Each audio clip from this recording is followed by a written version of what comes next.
Muito bem. Deixa eu iniciar dizendo o seguinte: olha, eu estou colocando aqui os meus contatos todos.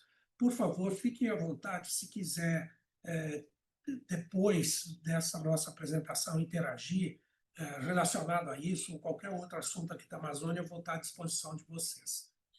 Eu quero, nesse primeiro diapositivo aqui, dizer a vocês que olhando de frente do lado esquerdo, eu coloquei sempre uma fotografia da região onde a gente estava visitando, nas 4 cidades que a gente estava visitando. De tal forma que, além da exposição sobre o que a gente viu lá na China e alguns posicionamentos, também a gente vai ter um slideshow aí com estas fotografias que tirei durante a visita.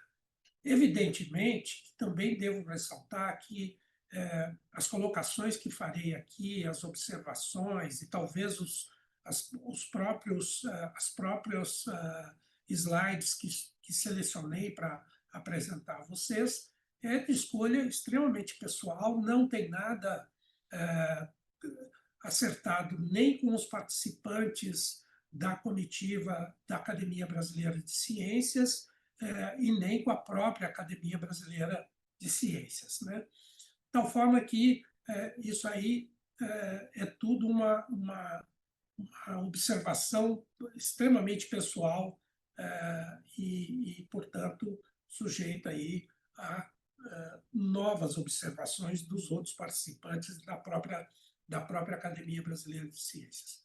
Nós tivemos lá na China em quatro cidades principais. Primeiro, nós fomos a Beijing, ou Pequim, depois a Xangai, depois a Hangzhou e, finalmente a Sanya. Então, Beijing está mais no norte, tá certo?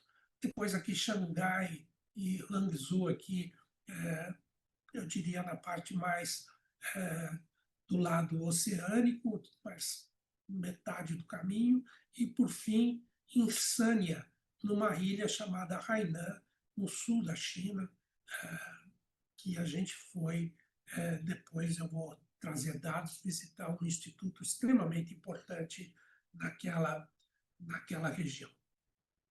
Então, esta foi a viagem da gente. A parte mais longa foi Beijing. Beijing é uma cidade fantástica. A minha impressão de Beijing ou Pequim era uma cidade muito poluída, essa era a visão que tinha antigamente, tá certo? Mas é uma cidade lindíssima, super limpa, com um ar bastante respirável. É uma cidade de 21,5 milhões de habitantes. E a organização social indica um único filho por família. Uma qualidade do ar muito bom, carros elétricos nas ruas, a grande maioria são carros elétricos ou híbridos nas ruas de uma maneira geral e são identificados por placas verdes nas ruas.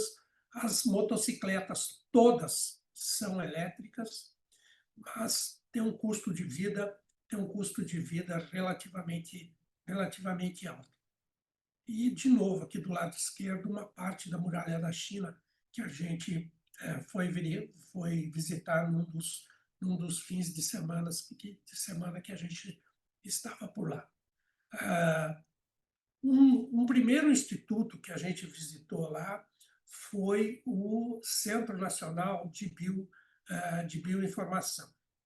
E eles têm como missão lá coletar e manter coleções, dados biológicos da China e do mundo de uma maneira geral.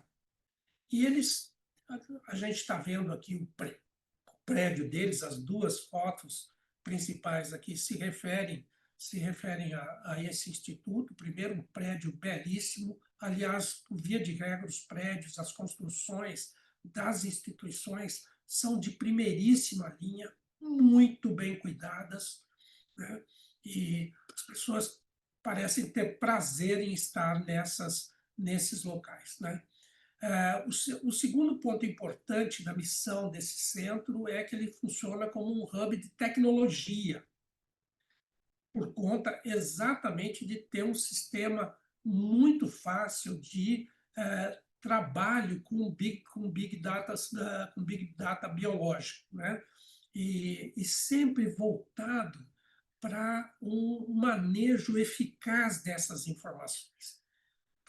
Em terceiro lugar, eles têm uma base de pesquisa de fronteira do conhecimento, principalmente voltado para a inovação a partir dos dados biológicos para novos produtos e processos, para a indústria, e todo esse conjunto é manejado a partir da bioinformática, tá certo?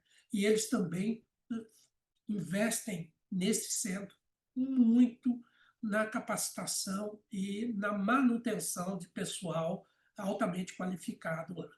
E eles têm um sistema também nesse centro para comunicação com a comunidade de uma maneira geral. E eles têm isso como uma das missões desse centro, né? Ainda, neste centro, de uma maneira geral, eles trabalham com esses 4 centros fundamentais. Treinamento, sempre na forma de rede, se reunindo de forma bastante frequente e definindo quais são as pesquisas que deverão ser desenvolvidas. Eles têm uma interação muito forte com a ANSO. A ANSO é uma aliança internacional de ciências das organizações de ciências, as academias fazem parte disso, e com a UBS, que é a International Union of Biological Sciences. E eles trabalham essas coisas. Agora, um ponto que é interessante dentro desse contexto, e aí foi já o primeiro momento que a gente observou, eles têm uma baixa conexão com a América do Sul de uma maneira geral. Alguns poucos institutos que visitamos têm uma relação mais forte com os países sul-americanos. Por via de regra, a interação deles é maior com a própria Ásia e com a Europa. Até agora também com os Estados Unidos, mas tem reduzido de forma bastante significativa. Um outro lugar que a gente visitou foi os laboratórios de química e ecotoxicologia. E eles têm 12 laboratórios de pesquisa nessas áreas em 7 disciplinas fundamentais. Primeiro nas ciências ambientais, depois na engenharia ambiental, ecologia, ciências atmosféricas, biotecnologias, ciências do solo e nanotecnologia. Um laboratório que me chamou muito a atenção é a questão do que eles chamam de água de reuso ou água descartada a partir da indústria. Eles têm trabalhado muito na detoxificação dessas águas, trabalhando na identificação de componentes que tem nessas águas e purificando, desenvolvendo metodologias para a purificação dessa água, que é um problema extremamente sério na região toda deles. Então, esses são os 12 laboratórios que eles têm lá, estão listados aí, todos eles voltados para questões extremamente práticas e de demanda da sociedade lá local. São equipamentos altamente sofisticados. Eu chamo aqui de pronto os sistemas que eles têm 500, aqui 600 e 900 do ressonância magnética deles, tá certo? Para vocês terem uma ideia, o INPA tem um de 400, tá certo? Que é o único que a gente tem aqui na região, né? Então, são laboratórios altamente sofisticados, muito bem equipados, equipamentos sempre de última geração. O que mais me chamou a atenção lá foi esse analisador toxicológico aqui. É um sistema high throughput eles analisam até 2.000 compostos que existem no meio ambiente, principalmente na água, identificam, purificam esses componentes. Se existe já sintetizado, eles fazem um teste biológico, que é na parte final desse sistema, com células de diferentes tipos de organismos. Eles têm placas com 96 poços, placas pequenas, né, que pegam aí algo em torno de 100 microlitros. São placas em que eles fazem o teste do efeito desses compostos isolados e em conjunto sobre essas células e medem o tempo de vida dessas células, os efeitos metabólicos desses compostos sobre as células. Um equipamento super sofisticado. Para vocês terem uma ideia, nosso laboratório aqui em Manaus é especialista nesta área, trabalha com essa parte de ecotoxicologia, e o máximo que a gente tem conseguido testar aqui no laboratório são 3 ou 4 componentes simultaneamente. Então, comparado com os 2.000 que eles têm, que eles podem fazer por meio desse sistema, a gente está engatinhando, tá certo? É muito sofisticado o sistema que eles têm lá. E eles fazem sempre os estudos voltados para aplicações, como a gente mostra nesta figura que está aqui em cima. Então, eles vão do ambiente para a indústria, para a alimentação, para produtos que são consumidos, para a parte da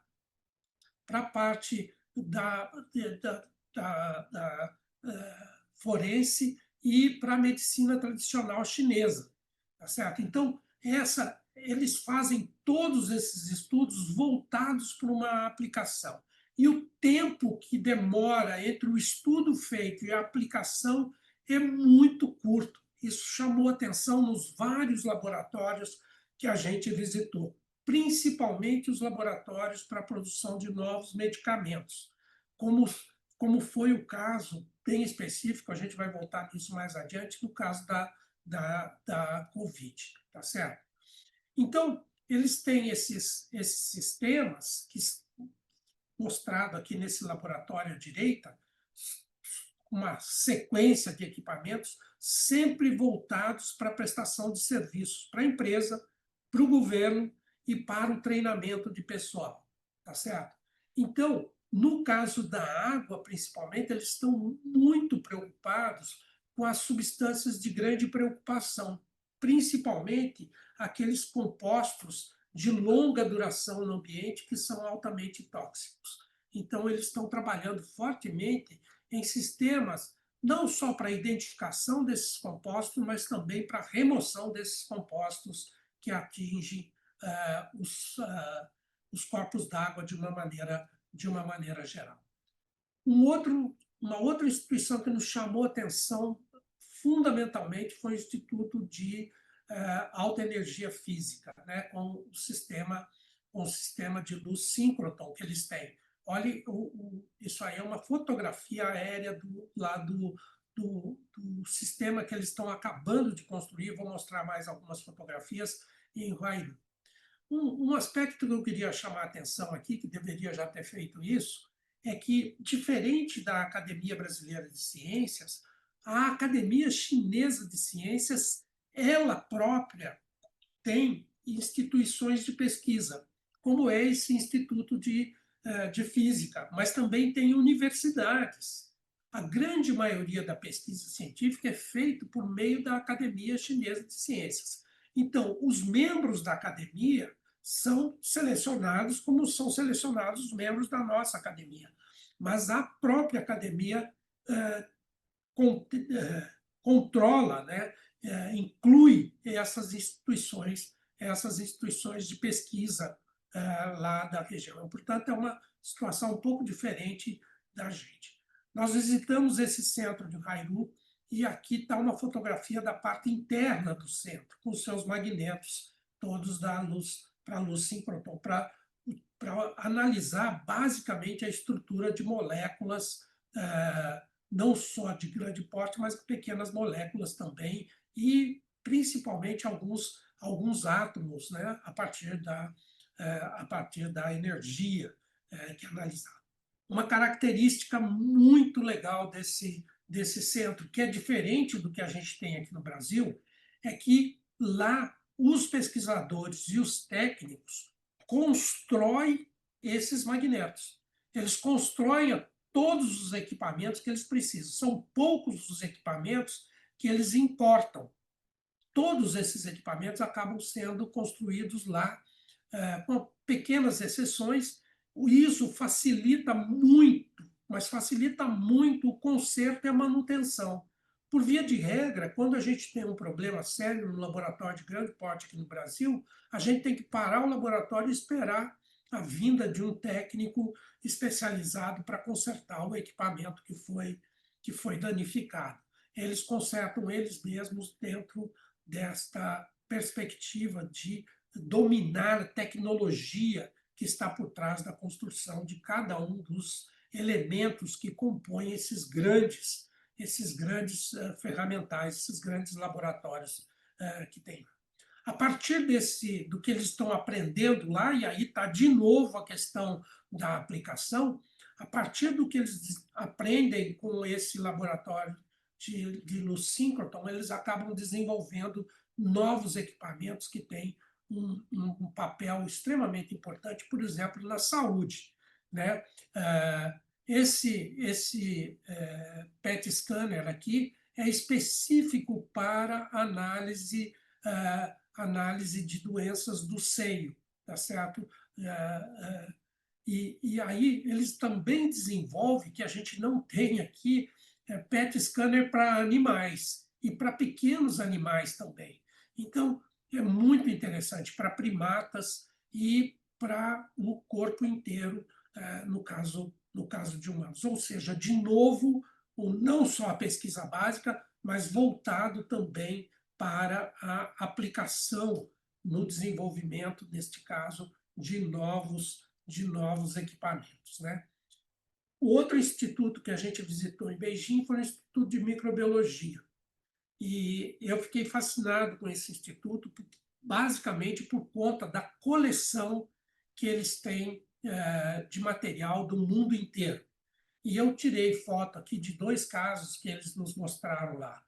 Um caso de um fungo coletado na Bahia, eles mantêm a folha ainda na coleção com os fungos na coleção, de tal forma que é fácil eles fazer a análise disso. E um outro que ele não abriu, mas que foi coletado no Mato Grosso, no Brasil, que está colocado aqui embaixo. E, a partir disso, eles fazem as análises mais diversas possíveis com o material que eles têm nesse fundo, tá certo?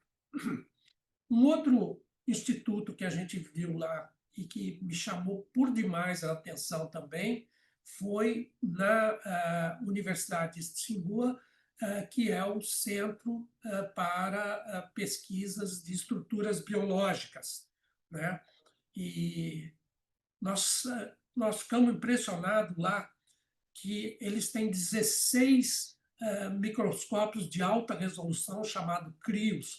Um deles está aqui, tá certo? Num único instituto. Eles têm cerca de 250 na China toda, mas nesse instituto eles têm 16. Para vocês terem uma ideia, na América do Sul inteirinha, e aí em São Carlos tem um, nós temos 3, tá certo? Um deles está em São Carlos. Nós temos 3 apenas. Portanto, uma estrutura para a pesquisa científica, em termos de equipamentos, é incomparável, incomparável, fantástica essa. E com isso, eles conseguem, na realidade, produzir informações de última geração e colocar isso nas melhores revistas do mundo, né?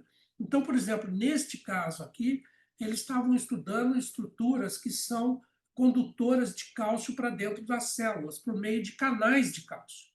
Nós estudamos isso em peixes, principalmente nos peixes do Rio Negro, que vivem em ambientes que são muito pobres ionicamente, e a gente quer entender como é que aqueles peixes podem incorporar cálcio a partir de um ambiente que não tem quase cálcio.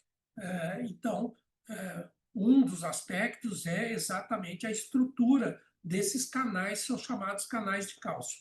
Para, para esse trabalho, eles fizeram já todo o mapeamento das proteínas envolvidas com isso. É claro que são informações de primeira mão e que acabam sendo publicadas nas principais revistas do mundo, como é o caso deste trabalho em particular, foi publicado na Nature Communication.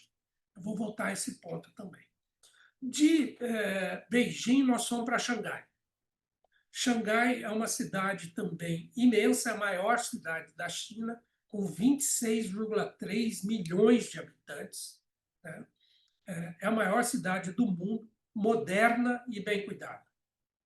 Também tem uma qualidade do ar estupenda, muito bom, e ela fica às margens do rio Huangpu, que contribui para a formação do estuário do rio Yangtze, ou Rio Amarelo. Né? É o que eles chamam de vitrine da economia chinesa. E lá em Xangai existe o maior porto de containers do mundo. Né?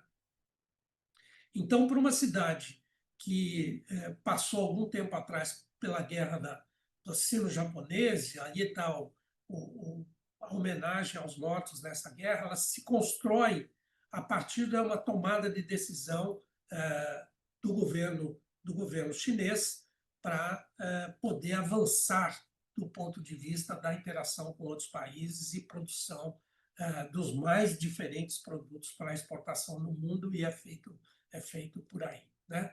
Lá em Xangai, nós fomos visitar vários institutos. Um deles é o Instituto de Pesquisa Avançada, também pertencente à Academia Chinesa de Ciências. Neste instituto, eles têm esses sete centros, tá certo, de pesquisa de uma maneira geral. E, de novo, aqui, os centros de sistemas de alta energia, principalmente voltado para o desenvolvimento de equipamentos. Um aspecto importante que vi nesta instituição é que toda vez eles conversam sobre o que eles estão fazendo na pesquisa científica, mas olhando para o futuro, tá certo? O que eles almejam alcançar no futuro próximo com aquela pesquisa científica que está sendo desenvolvida. E, de novo, né, eles têm sistemas de ressonância nuclear magnética altamente sofisticados. Como eu disse, a gente aqui no INPA tem umzinho de 400, eles têm esse de 900 MHz em várias instituições. E eu boto uma figura aqui do lado só para mostrar para vocês o que isso faz. O de 300 MHz aqui não consegue diferenciar a molécula azul da molécula vermelha. Você bota um de 900 MHz aqui, a gente já consegue ver muito claramente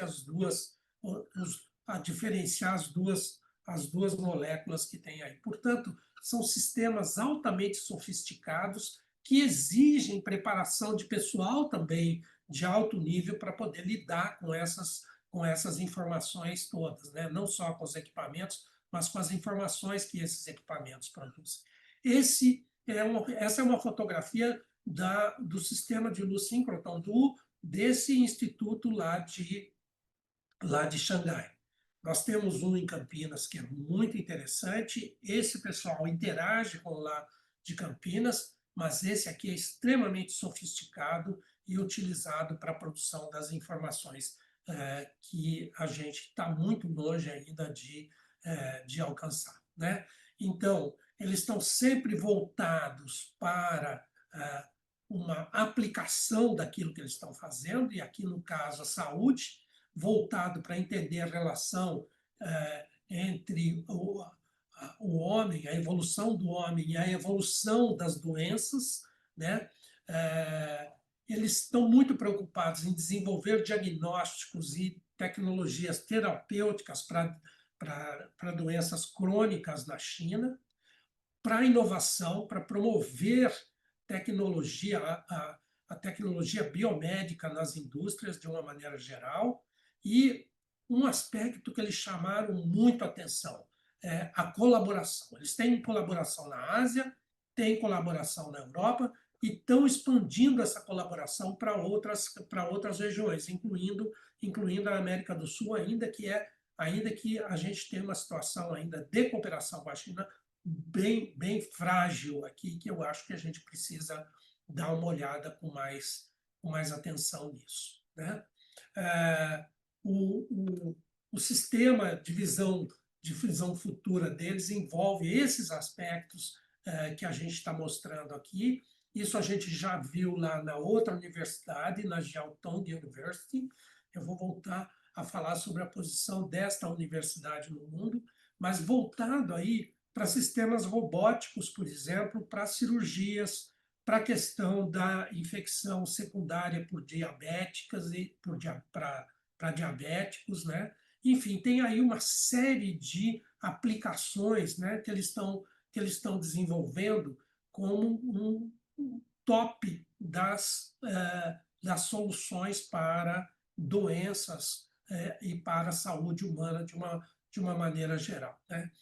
A Fudan University, a outra universidade que a gente foi visitar, tem cerca de 50 mil estudantes, 5 mil estudantes de doutorado. Essa universidade, em particular, tem colaboração com 53 países, no Brasil, com a USP, com a UFRJ e com a Unicamp. Eu quero destacar desta universidade em particular esse projeto que eles chamam de Fenome. O Fenome é um projeto que, basicamente, faz uma relação entre o DNA das pessoas e as doenças que essa informação pode estar correlacionada. E, para isso, eles precisam de uma série de equipamentos para fazer os diagnósticos de uma maneira geral.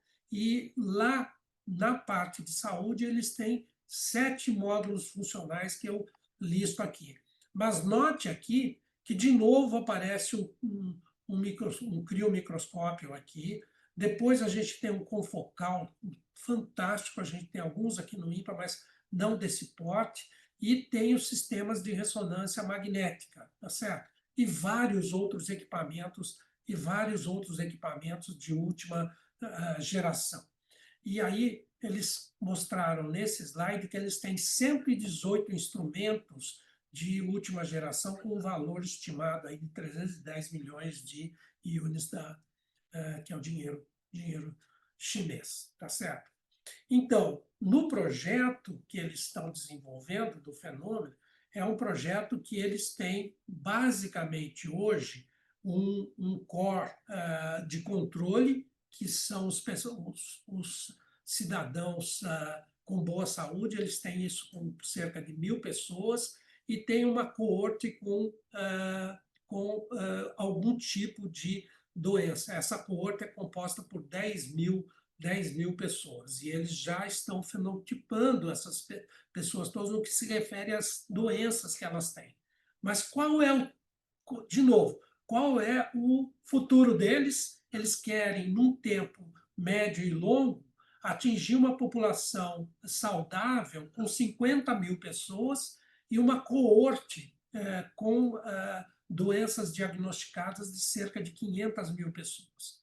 Nós estamos falando de 1/3 da população chinesa, que hoje é da ordem de 1 bilhão e 400 milhões de pessoas. Portanto, no médio prazo, eles vão estar com 1/3 da população chinesa já fenotipada com relação às doenças, de uma maneira geral, comuns na população.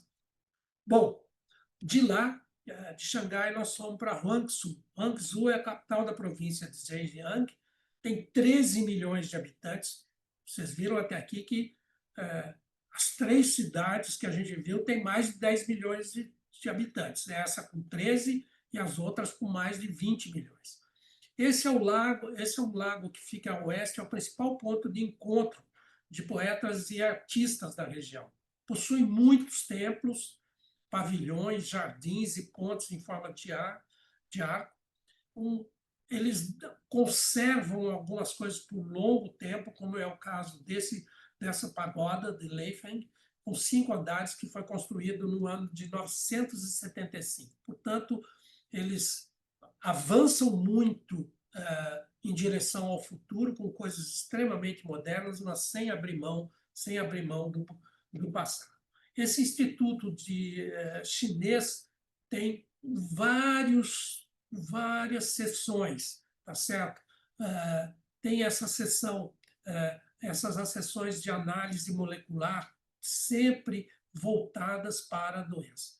Então, a identificação, seleção e desenvolvimento de aptâmeros, que são pequenas moléculas de DNA e RNA, que são capazes de se ligar com alta especificidade e afinidade a alvos biológicos, como proteínas, células, vírus ou toxinas. Portanto, eles estão trabalhando fortemente no sentido não só de fazer o diagnóstico, fenotipando as doenças, mas desenvolvendo pequenas moléculas, né, para poder nocautear as proteínas, as células, os vírus, as toxinas que estão causando aquela doença. Nós estamos trabalhando aqui no laboratório com o que nós chamamos de microRNA, tá certo? Que são pequenas moléculas de DNA que fazem, na realidade, o inverso disso. Elas estimulam determinadas respostas biológicas para adaptação ambiental. E aí o outro aspecto é o que eles chamam de teranosticas ou teranóstica em português, que é um termo que combina as palavras terapia e diagnóstico e refere-se, portanto, a uma abordagem integrada que combina diagnóstico e tratamento em um único processo ou plataforma. Isso está sempre no radar da pesquisa biológica que eles estão desenvolvendo, né? E aí, um aspecto importante é que eles têm os vários níveis para poder desenvolver, esses processos. Desde o genoma do indivíduo, passando pelo transcriptoma, que é a transformação daquela informação genética, depois as proteínas, depois a metabolômica disso. E eles também sempre buscando a replicação com os falsos positivos, para poder interpretar melhor os dados. O que eles buscam com isso? Primeiro, desenvolver soluções para as doenças. E segundo, produzir equipamentos que possam ser comercializados no mundo para o diagnóstico dessas doenças em outras condições de uma maneira geral, né? E um desses, por exemplo, que eles desenvolveram, que eu falei, eu quero um desse para mim, é ressonância nuclear magnética para animais. Pequenos animais são colocados dentro desta pequena gaiola e eles conseguem fazer isso. Então, nesse instituto em particular, voltado para a parte de animais, eles fazem a parte de bioimagem, a parte de histologia por imageamento, nesse caso, a estrutura de materiais, a interação molecular, eles fazem isso, e, portanto, a pesquisa animal. Então, quando a gente vai publicar um trabalho, a gente está competindo com esses equipamentos todos e com essas informações todas que estão sendo produzidas. Então, de uma maneira geral, eles têm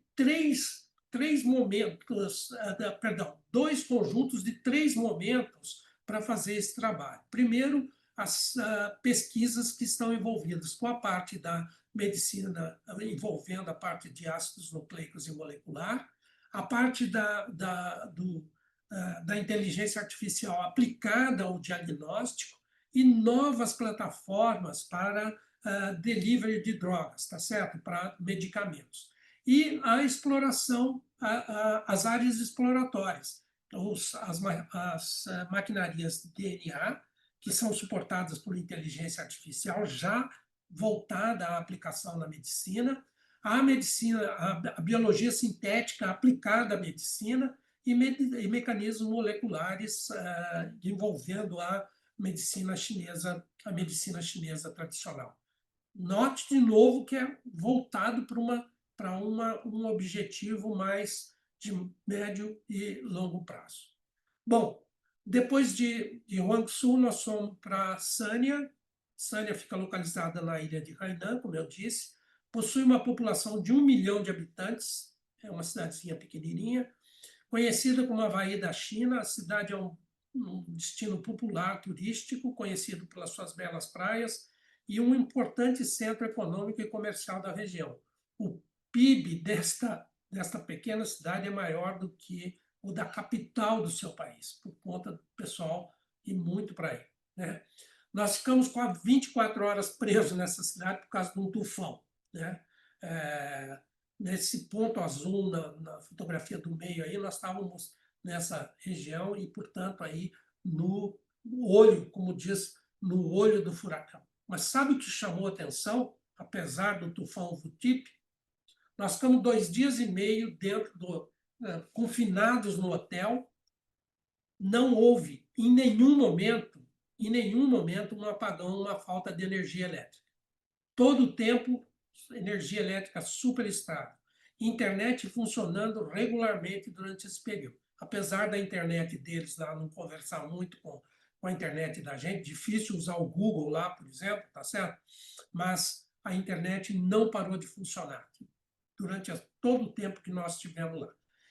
E uma precisão fantástica. Nós fomos informados que às 11 horas, no dia seguinte, o tufão ia ter passado. De fato, passou. Saímos para a rua, tudo já estava sendo organizado, quase tudo já tinha sido removido, o pessoal ainda removendo uns poucos galhos de árvores que tinham caído. É impressionante a determinação do pessoal em manter os sistemas funcionando de uma maneira geral. Nesta cidade, a gente deveria ter ido visitar o Instituto do Fundo do Mar, o Deep Sea Science Engineering. E a gente depois teve uma reunião com eles por meio virtual, porque a gente não conseguiu ir lá visitar, mas a gente queria as informações de lá. Impressionante a infraestrutura desse centro, desse instituto. Aqui alguns dos veículos que eles têm para análise embaixo d'água, tá certo? Eles são capazes de viajar para o fundo do mar, para o chão do mar e analisar o que está acontecendo por lá. Em adição a esses veículos, eles têm também esses 3 navios de pesquisa. São fantásticos esses equipamentos que possibilitam estudos extremamente avançados, né? Um aspecto que eles estão trabalhando fortemente lá é a mineração no fundo do mar. E eu perguntei a eles quais eram os cuidados ambientais que eles estavam fazendo lá. E fui informado que praticamente um desses navios é devotado para esse tipo de estudo, no caso da mineração no fundo do mar. Cultura, processos, tecnologia e determinação são os pilares fundamentais para o avanço que eu vi da ciência na China de uma maneira geral. Qual é o resultado disso? Apesar do número de artigos científicos em parceria com os Estados Unidos, por exemplo, tá diminuindo de forma significativa, olha o que acontece. Isso foi publicado agora em comecinho de 2025. Nesse grupo de 20 instituições que estão listadas aqui, as marcadas em vermelhas não são chinesas e todas elas têm uma diminuição na participação mundial em termos da produção científica. As demais são todas instituições chinesas. A primeira aqui, podemos até tirar ela daqui, mas ela é a CAS, a Chinese Academy of Science. Terceiro, quarto, quinto, sexto, sétimo, oitavo, todas são instituições chinesas de uma maneira geral, e todas estão com uma participação crescente na produção de informações em nível mundial. E eu destaco aqui a Fudan University, que a gente foi visitar, com um crescimento aí da ordem de 21%, e a Dealing University, que nós também passamos por lá, não mostrei aqui, mas com um crescimento da ordem de 38% em termos da produção científica mundial, de uma maneira geral. E aí, a participação no contexto share, no contexto mundial, destas 10 primeiras universidades aqui em 2024. Isso saiu na Nature recentemente, e note que, com exceção de Harvard e da Sociedade Max Planck, todas as demais são chinesas. Todas as demais são chinesas.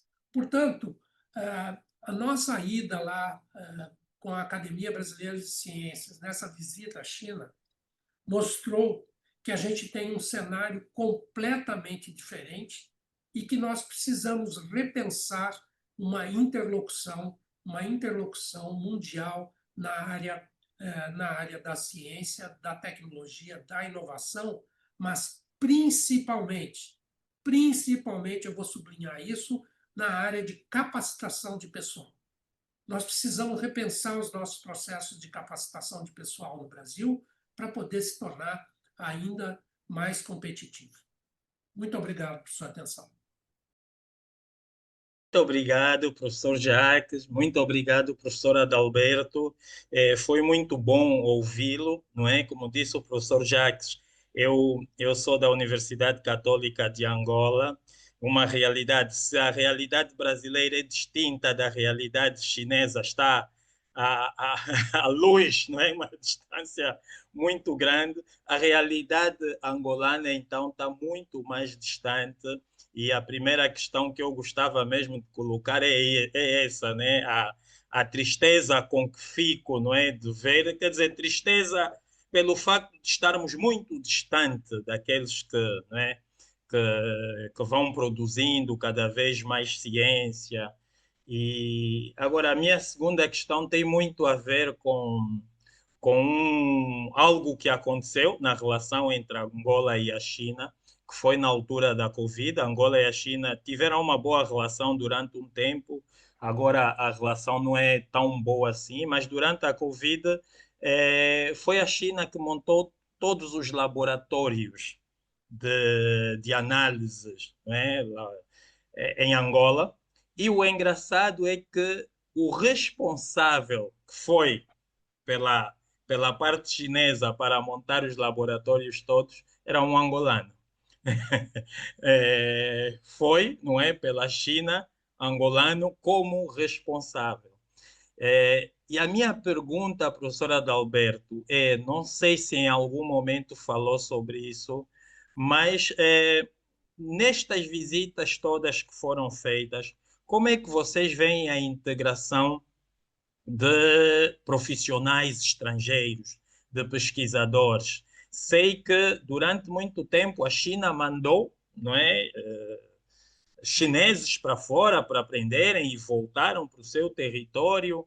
E hoje, como é que está? Recebem muitos profissionais de outras realidades, há muitos pesquisadores de fora, não são essencialmente chineses a desenvolverem o país, ou estão como outros países onde temos muitos estrangeiros, nos Estados Unidos são muitos estrangeiros. Como é que vocês viram essa realidade na China, professora Adalberto? Professora Adalberto, muito obrigada pela excelente apresentação, que sempre nos deixa um pouco deprimidos, né, quando a gente vê tanta infraestrutura. Mas a minha pergunta é no seguinte sentido: eu sou gerente de pesquisa e inovação aqui da Faculdade de Medicina da USP, e então eu sou responsável por todas as colaborações internacionais que atinge aqui a Faculdade de Medicina e a Universidade de São Paulo.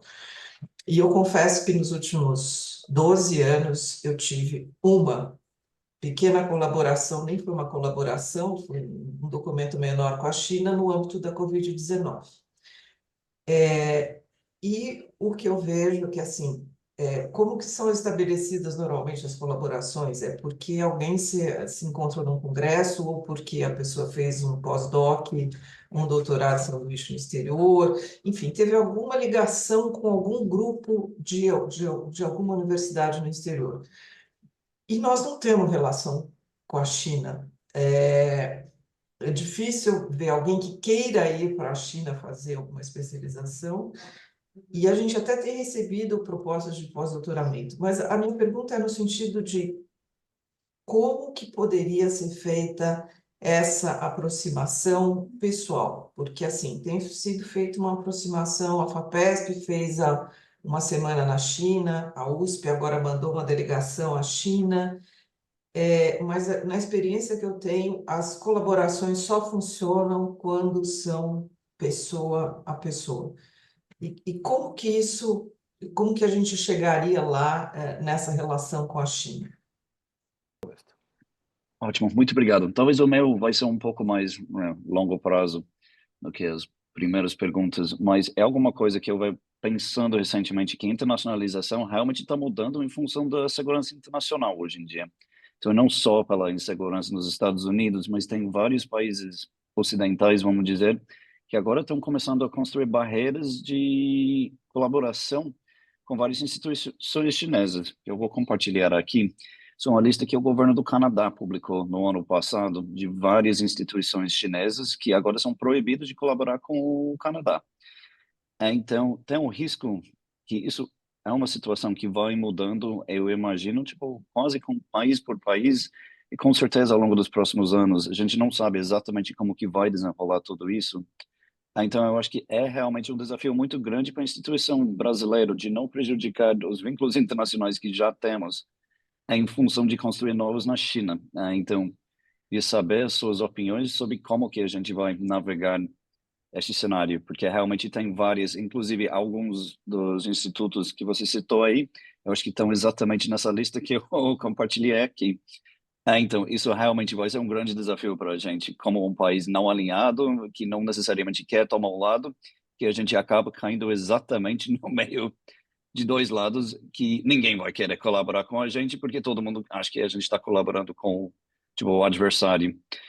O outro, só para terminar, eu vou compartilhar aqui daqui a pouco. A gente publicou uma nota técnica sobre o ranking Leiden no mês passado, que mostra exatamente o crescimento desta classe média chinês, justamente a custo de instituições, principalmente dos Estados Unidos, e em segundo lugar do Reino Unido, que entre os 300 mais produtivos, instituições mais produtivas do mundo, tem uns 50 a mais chineses, em comparação com 15 anos atrás, é uns 30 a menos americanos. Então, realmente parece que é uma migração não só de universidade de elite, dos top 5, a tendência até mais pronunciada é com, vamos dizer, as instituições de segunda linha, os mais regionais, que os chineses são muito mais produtivos que os americanos agora, em comparação com 15 anos atrás. Isso é só uma observação. Que bom ver o Glaucio por aí também. Desde Sânia, né, Glaucio? Vamos lá. Olha, Sabeia, o que vi lá é o seguinte: eu não vi lá a mesma densidade de profissionais de outros países, como vi no Canadá, nos Estados Unidos ou mesmo na Europa. Existe sim, existem alguns estrangeiros, eles buscam, pelo menos na fala, nas exposições, buscam esta colaboração, mostraram vários mapas com as colaborações que tem nos vários continentes.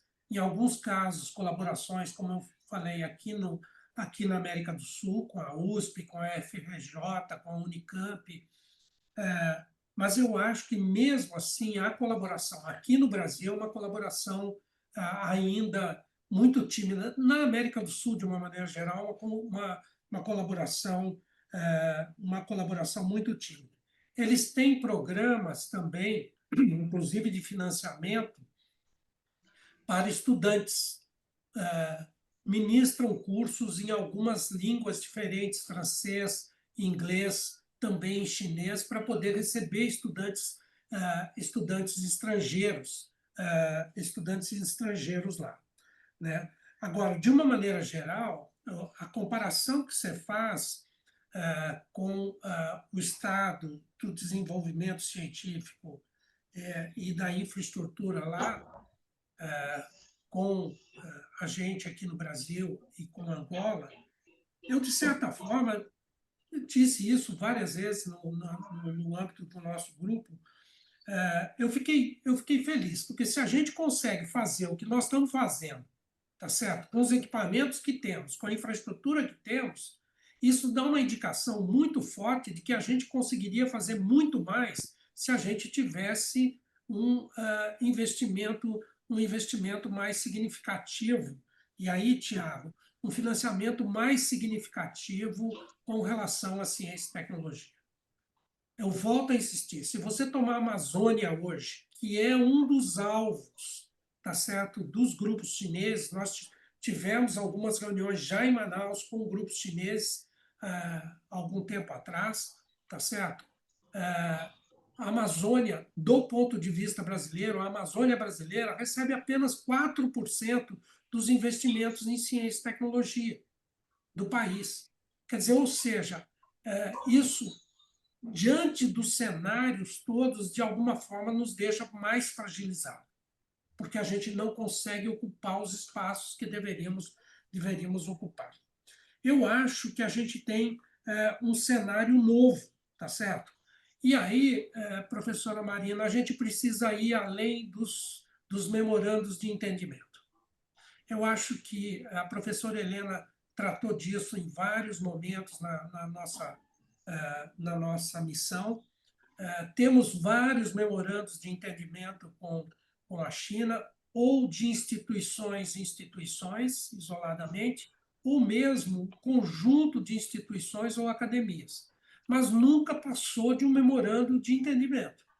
Então, o que eu acho é que a gente precisa trabalhar fortemente para poder dar vida a esses memorandos de entendimento, quer seja pela colaboração pesquisador, professor, quer seja por colaboração institucional. Existe uma discussão muito interessante que está avançando da Academia Brasileira de Ciências com a Academia Chinesa de Ciências para montar um sistema mais próximo de colaboração, como eles têm em alguns outros países, montando centros de cooperação, e aí envolvendo várias instituições simultaneamente. E aí, Justin, sem dúvida nenhuma, ninguém é maluco, tá certo? Pelo menos eu acho isso. Ninguém é maluco de romper com o que a gente tem de passado. Nem a China fez isso, tá certo? Eles mantêm esse histórico das atividades como base para as colaborações futuras, tá certo? Então, eu acho que a gente não pode jamais prejudicar, tá certo, as colaborações que a gente vem mantendo ou tendo até hoje, né? Eu tenho, aqui no nosso laboratório, nós temos uma colaboração muito forte com os Estados Unidos, com o Canadá, e, eventualmente, você tem um momento de distúrbio nesse processo. Agora, definitivamente, nós vamos ter um novo momento nessa história, nós vamos emergir com um novo momento. Que cenário vai ser esse? Isso é desafiador, eu não sei que cenário vai ser, tá certo? Mas, definitivamente, a China emerge agora, tá certo? E isso é uma coisa mais recente, como um competidor, como um player importante no contexto da produção científica, da produção de novas informações, tá certo? Uma coisa que eu acho que a gente precisa aprender é que a gente precisa treinar com finalidade, tá certo? Nós precisamos dirigir os nossos processos de treinamento de pessoal com algumas finalidades, porque senão nós vamos continuar comprando coisas a vida inteira. Nós precisamos começar a treinar pessoal para produzir a informação que precisamos para novos produtos, novos processos, em função do que a gente tem no país. O Brasil é um país super competidor, importantíssimo na área de biodiversidade. Mas você pega, por exemplo, a Copaíba, os 20 produtos que nós temos patenteados da Copaíba, 17 estão nos Estados Unidos. Então, nós precisamos. Isso é um indicativo de que nós precisamos mudar algumas coisas. Montar laboratórios super equipados é extremamente importante, mas nós precisamos montar laboratórios super equipados com capacidade não só de operar, mas de manter esses laboratórios. Porque senão a gente quebra um laboratório, quebra um equipamento, tá certo? Aqui em Manaus custa R$ 4.000 para a gente trazer um técnico de São Paulo só para fazer o diagnóstico, R$ 4.000 por hora, desde que ele sai de casa. Então, só o diagnóstico do que quebrou no equipamento custa uma fortuna. Você bota um equipamento, o Glaucio está colocando um equipamento novo, de grande porte, lá em São Carlos. Se acontecer alguma coisa, nós estamos na água, porque vamos precisar acionar agências para poder financiar o conserto desses equipamentos. Então, precisamos treinar técnicos para isso. E nós abandonamos a capacitação de técnicos há muito tempo. E eu acho que a gente precisa voltar a ter esse tipo de coisa. Portanto, eu penso que a colaboração não pode prejudicar o que as colaborações antigas. Eu acho que a gente tem que valorizar essas colaborações antigas, mas não esquecer que a gente tem um cenário novo. Só, Tiago, para complementar, a China, numa das palestras que nós tivemos lá, a China emprega $1 bilhão. Eu vou sublinhar isso, $1 bilhão em Open Access, pagando publicações na Nature, na Science e coisas desse tipo. Tá certo? Isso é um volume de recursos assim inimaginável para a gente. Tá? E, além disso, e a gente tem brigado muito aqui no Brasil para fazer isso, eles têm um core de revistas chinesas, algumas delas em inglês agora. Então, eles estão buscando já resolver essa questão desse gasto, tá? Buscando a implantação de novas revistas chinesas, algumas já com algum destaque em língua inglesa. Portanto, capacitação, o caminho deles é um pilar extremamente importante. Marina, precisamos fugir dos memorandos de entendimento, tá certo? Justin, não vamos abandonar, não podemos abandonar os nossos parceiros de sempre. Podemos estar vivendo algum distúrbio, mas é um distúrbio passageiro, eu quero crer dessa forma. E, definitivamente, Tiago, nós precisamos resolver o problema de investimento no país. A gente tem uma ilha pequenininha de investimento no país que ainda não faz face ao que a própria China está investindo, que é São Paulo, por meio da FAPESP. É uma alegria ver o senhor super ativo e ajudando a gente a refletir sobre o que é essa universidade que nós temos hoje, que muitas vezes tem ainda suas âncoras no passado, e eu uso a palavra âncora intencionalmente. Às vezes elas nos prendem, né, ao passado, e que precisamos tanto olhar para a universidade do século XXI, com todos os seus desafios, mas com todos os seus potenciais de realmente se tornar novamente um pilar central da sociedade. No caso do Brasil, como ela hoje já é um pilar central em outros países. E acho que a China passa para nós a ser um exemplo emblemático, porque algumas coisas típicas, por exemplo, todos os planos quinquenais e decenais da China têm sempre a ciência como um dos seus grandes pilares. Não é? As lideranças da Academia de Ciências da China frequentemente são membros natos do Comitê Central do Partido Comunista Chinês. Não é? Nós conhecemos alguns, inclusive.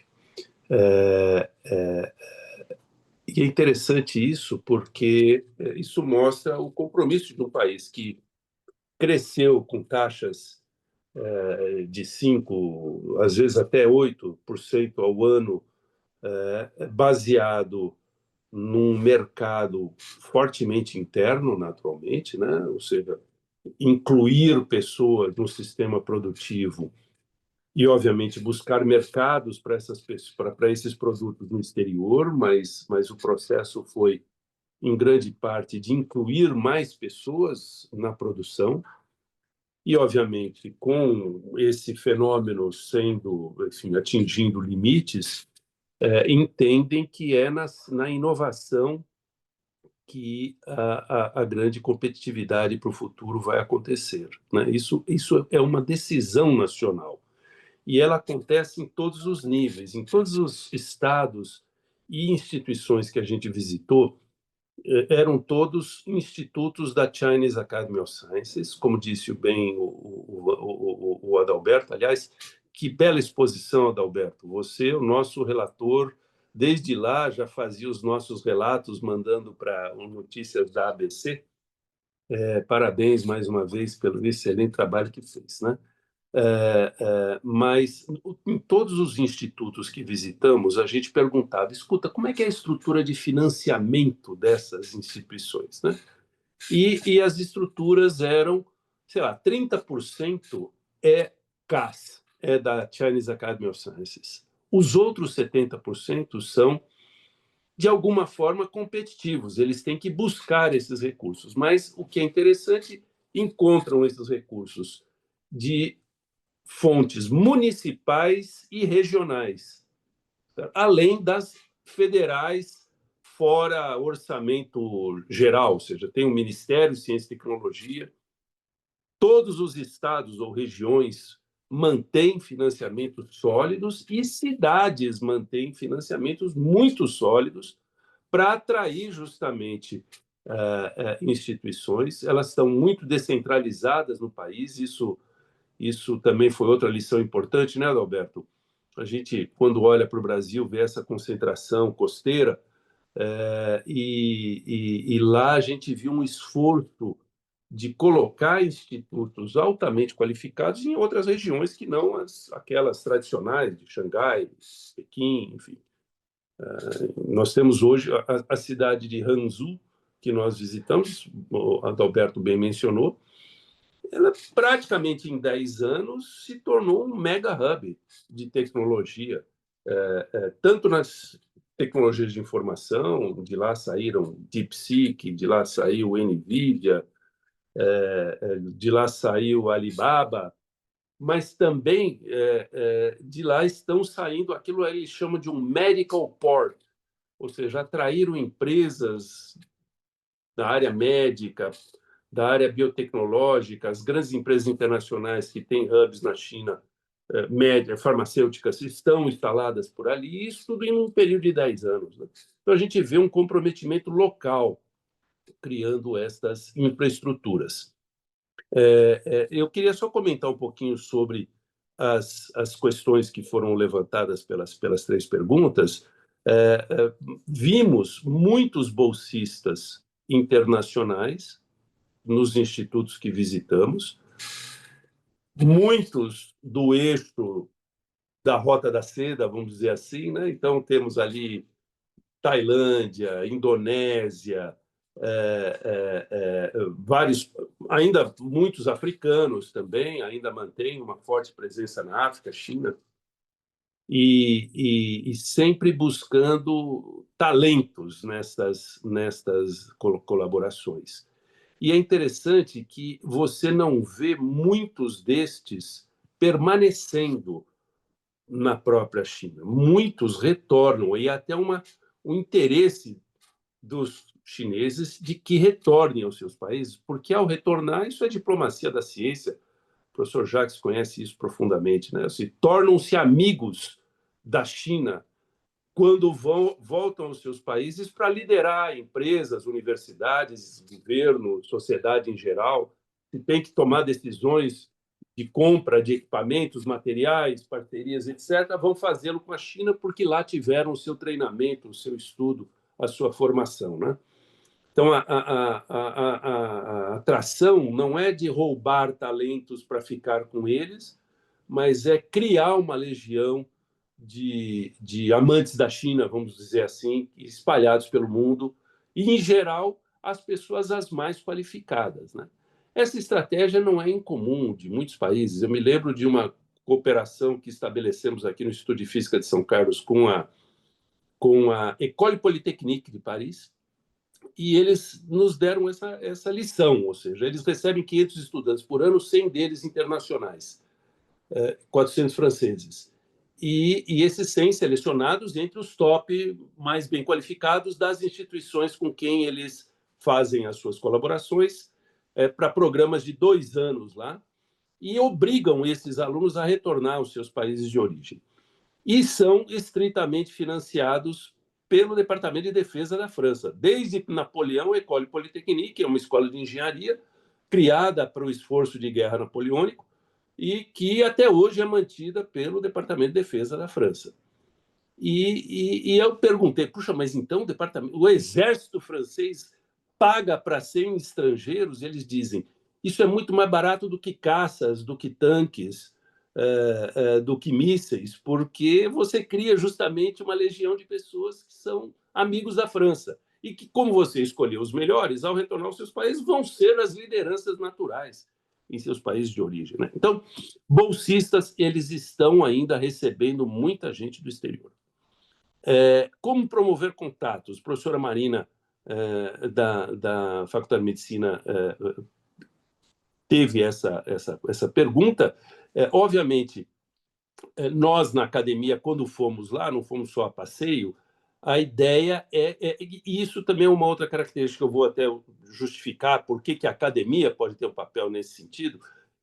Eles têm uma valorização extraordinária por ser um acadêmico. Isso porque lá é uma coisa extremamente restritiva. Os membros titulares da Academia de Ciências da China são em número de 690. Para um país de 1,5 bilhão de cidadãos, é um número pequeno, eu diria, altamente seletivo. A Academia Brasileira de Ciências tem cerca de 500 membros, 450 membros, um país muito menor. Então, veja que eles valorizam muito. Então, nós identificamos essa receptividade em relação ao acadêmico como sendo uma porta de entrada que eles vão valorizar bastante. Então, a nossa possível proposta para a FINEP e outros órgãos é que, sem competir com agências de fomento, a gente possa fazer esse canal criando oportunidades para que acadêmicos possam estabelecer parcerias ou viagens ou intercâmbios ou receber parceiros da China e que aqui possam estar. Estava na nossa missão o professor Vanderlei de Souza, do Rio de Janeiro, e numa das unidades, que é uma unidade de medicina translacional, foi citada pelo Adalberto, é um hub criado estritamente para receber demandas de hospitais e outras instituições de pesquisa clínica de problemas que eles têm, e eles têm que, nesse centro, resolver esses problemas. Por exemplo, a gente viu lá robôs cirúrgicos totalmente made in China já. Né? Hoje, a gente, quando chega na medicina ou em grandes hospitais, você vai procurar o Da Vinci, que é o principal robô que hoje se usa para fazer cirurgia de próstata ou qualquer outra cirurgia robótica. Né? Eles já têm robôs com custos muito mais baixos. Né? Eles já têm hoje equipamentos de ciência e tecnologia com custos muito mais baixos. Eu frequento a China há uns 15 anos, né, em diferentes oportunidades, na época do CNPq. E lembro de entrar em laboratórios em que você via as prateleiras, como a gente vê aqui. Você entra no meu laboratório, você vai ver todos os frasquinhos com rótulo Merck enfim, todas as marcas internacionais, tá certo? Sigma, por exemplo. E lá a gente via agora muito menos frasquinhos destas marcas internacionais para qualquer tipo de reagente e muitos outros escritos em chinês, que eu não sei o que eram, mas perguntei e todos dizendo, olha, são materiais plenamente competitivos, né? Não tem problema nenhum. O problema geopolítico levantado pelo Justin, eu desconhecia essa lista canadense, fiquei impressionado, entrei nela enquanto ele estava citando, ele colocou aí no chat o link para essa lista. Eu não sei se ela é triangulada, ou seja, se eu estabelecer uma colaboração com um grupo chinês, quando tentar estabelecer uma colaboração com o grupo canadense, isso vai ser um impeditivo, né? Talvez seja, e a gente vai precisar pesar isso. Mas é óbvio que tanto os Estados Unidos quanto o Canadá estão fazendo isso por razões de competitividade, e essa competitividade é essencialmente econômica também por questões de segurança, eu entendo. Mas eu acho que o que a gente sentiu lá, né, Adalberto, foi um país muito aberto à cooperação. Em todos os lugares, o chão de fábrica, ou seja, os pesquisadores que a gente encontrava pelo meio do caminho, estavam dizendo, puxa, ficaria super interessado em estabelecer colaborações com o Brasil. Percebem que o Brasil, num cenário em que eles são rejeitados por outros parceiros, o Brasil, do ponto de vista da ciência, tem estatura para fazer uma cooperação simétrica. Não tem capital, mas tem capital humano. Não tem capital financeiro, muitas vezes, para ser competitivo, mas tem capital humano de alta qualidade. E eu tenho certeza de que eles já perceberam isso, né? Por exemplo, a visita deles no nosso síncrotron, que eu acompanhei um pouco depois de voltarmos da China, eles trouxeram a elite lá para ver. E o último ponto que eu queria comentar, eu sei que eu tomei muito tempo, o professor Jacques me perdoe, é que a gente olhou muito aqui nessa visita para as questões de ciências exatas e ciências da vida. Mas eles têm muitas ações em ciências sociais, inclusive com cooperações já existentes aqui no Brasil. O vice-presidente da CAS é um geógrafo, né? Então, nós não podemos esquecer que eles também olham as ciências sociais com muita preocupação, até por questões internas, tá certo? E acho que a gente tem que aproveitar com essas colaborações também.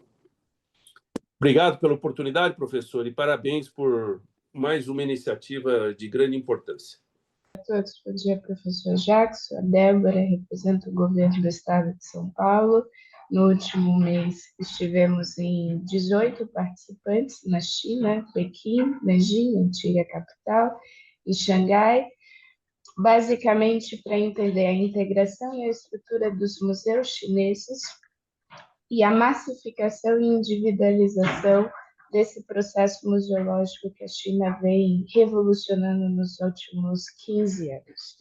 Nós nos reunimos com aproximadamente 23 museus chineses nessas 3 cidades. A gente abre a temporada, o Ano de Cultura Brasil-China, em outubro deste ano, em São Paulo, com a chegada da exposição do Museu da Seda.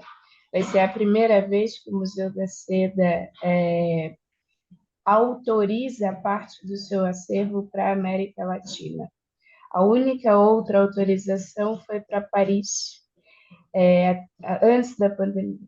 Depois disso, a gente deve ter aproximadamente 27 exposições chinesas percorrendo o Brasil. No próximo ano, a partir de outubro. Foi um prazer imenso estar aqui com vocês e falar um pouquinho desse aprendizado que foi essa viagem. Eu acho que foi muito importante a gente ter ido com um grupo de pessoas experientes para lá e poder ter interagido ao longo para ver as diferentes impressões e trocar essas ideias, de tal forma que a gente foi aprendendo a cada momento nesta viagem. Definitivamente, eu acho que nós temos uma tarefa no Brasil. Nós temos que construir um momento de colaboração. Essa colaboração ela precisa, de alguma forma, ser simétrica. Se ela não é simétrica no financiamento, ela tem que ser simétrica na inteligência. Se ela não é simétrica na inteligência, ela tem que ser simétrica na infraestrutura ou no potencial que o país tem. A gente precisa encontrar um caminho para construir este cenário. Os desafios são muitos, tá certo? Tanto do nosso lado, no país, quanto do lado deles também. Existem milhões de desafios. definitivamente, um país com 1,4 bilhão pessoas não é um cenário de administração fácil, tá certo? De uma maneira geral, principalmente na produção de alimentos, na produção de medicamentos, na produção da infraestrutura de moradia, no controle de natalidade, enfim, tem uma série de desafios aí que precisam ser considerados. E, definitivamente, os cenários políticos sociais são contrastantes. Então, a gente vai ter que encontrar um caminho para poder fazer uma interlocução razoável, né? Porque senão a gente vai todo o tempo ficar vivendo dos contrastes políticos sociais que a gente tem nos dois países. Eu voltei como eu disse, eu voltei desta missão pensando da seguinte forma: a gente tem aí uma possibilidade grande para o país. Eu acho que essa cooperação extremamente importante, sem abandonar as cooperações que a gente já construiu e que são colaborações importantes. A gente tem uma conexão, pelo outro lado, muito frágil ainda, mas muito próxima da gente. Eu estou falando aqui dos países amazônicos, estou falando aqui dos problemas sociais que a gente tem com alguns desses países, enfim, tem aí uma coisa para trabalhar. E, por outro lado, a gente já tem uma estrutura bastante robusta que nós precisamos repensar. Nós precisamos repensar no sentido da capacitação. Me incomodou demais, não sei o que Glaucio pensa disso, mas me incomodou demais, por exemplo, a gente vê a possibilidade lá no síncroton, dos próprios técnicos de lá estão construindo os equipamentos. E nós temos desarticulados as escolas técnicas no Brasil. Eu acho que isso foi muito ruim. Eu venho de uma escola técnica muito importante, tá certo? Mas que foi desarticulada. Nós criamos a possibilidade de ter as escolas técnicas no país, mas essas escolas técnicas estão funcionando hoje como se fossem universidades, algumas das quais dando título de honoris causa, doutor honoris causa. Que história é essa? Não é isso que a gente pensava para essas instituições. Então, eu acho que a gente precisa também fazer uma lição de casa importante para a gente poder avançar de forma efetiva e ter vantagens nesse processo. A gente precisa pensar nessas colaborações como uma forma de avançar também na qualidade de vida dentro do nosso país. Vi na China uma população muito diferente, mais alegre, mais embasada, mais envolvida com aquilo.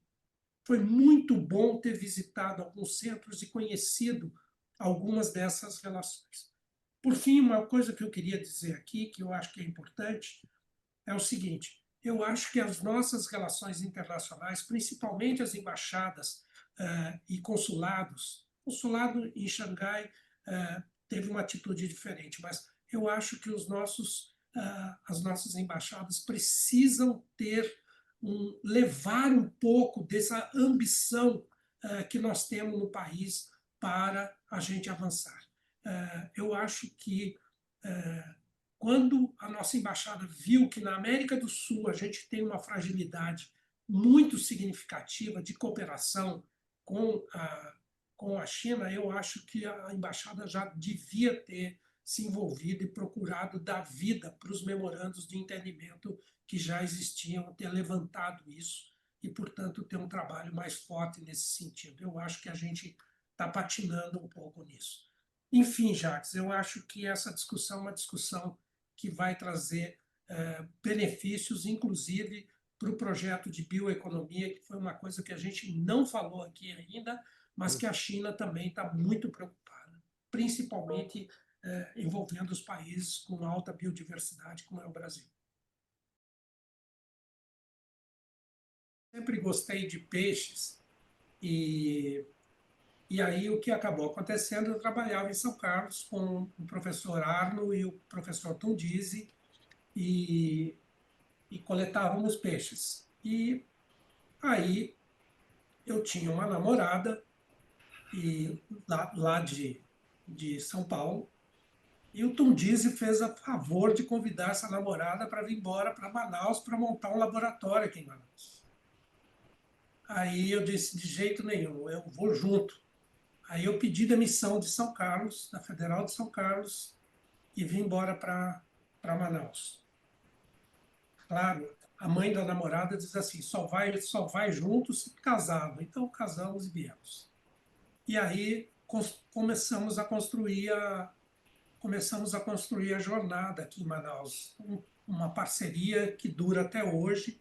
Nós dividimos um laboratório que eu diria muito bem montado, conseguimos não só recursos nacionais, mas recursos do exterior também para montar esse laboratório.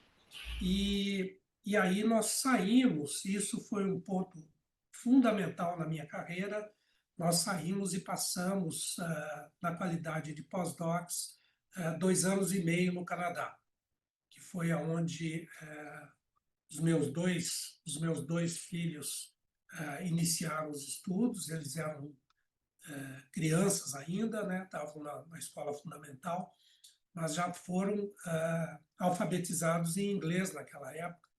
E aí foi um passo pequeno também para eles avançarem nisso tudo.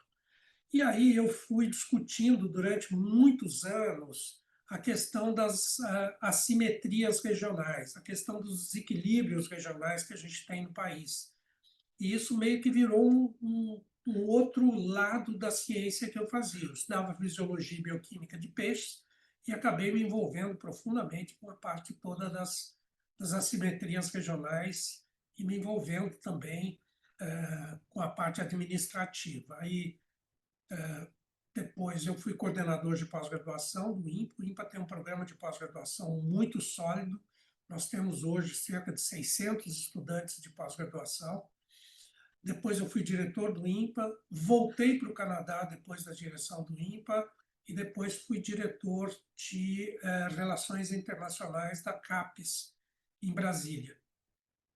E aí voltei para o laboratório agora, estou coordenando já a terceira versão do INCT Adapta, que é um projeto basicamente voltado para entender as adaptações da biota aquática às variações ambientais, incluindo as mudanças climáticas. E aí, abrindo um parênteses, nós temos aqui em Manaus, no laboratório, Jacques conhece bem o laboratório, já esteve aqui, nós temos um conjunto de salas aqui, salas climáticas, que simulam o cenário ambiental do ano 2100, como previsto pelo IPCC. Então, a gente tem uma torre na floresta que coleta as informações lá na floresta. A cada minuto transmite essas informações aqui para os computadores do laboratório e aí os computadores controlam as máquinas que simulam exatamente a condição que a gente tem na floresta numa sala controle. Depois a gente tem as salas que são, na realidade, espelhando o cenário brando, o cenário intermediário e o cenário drástico. E nessas salas a gente incuba peixes, plantas, insetos, crustáceos, enfim, um monte de coisa aí. Inclusive o mosquito da malária é o último experimento que a gente está fazendo aqui. Enfim, da saída de São Carlos para cá foi uma longa jornada. Faria tudo de novo, faria exatamente tudo de novo, consertaria algumas coisas, mas consertaria uma coisa que Jacques fica toda hora conversando comigo, uma agenda super sobrecarregada que muitas vezes a gente não dá conta dela. Mas, enfim, faria tudo de novo.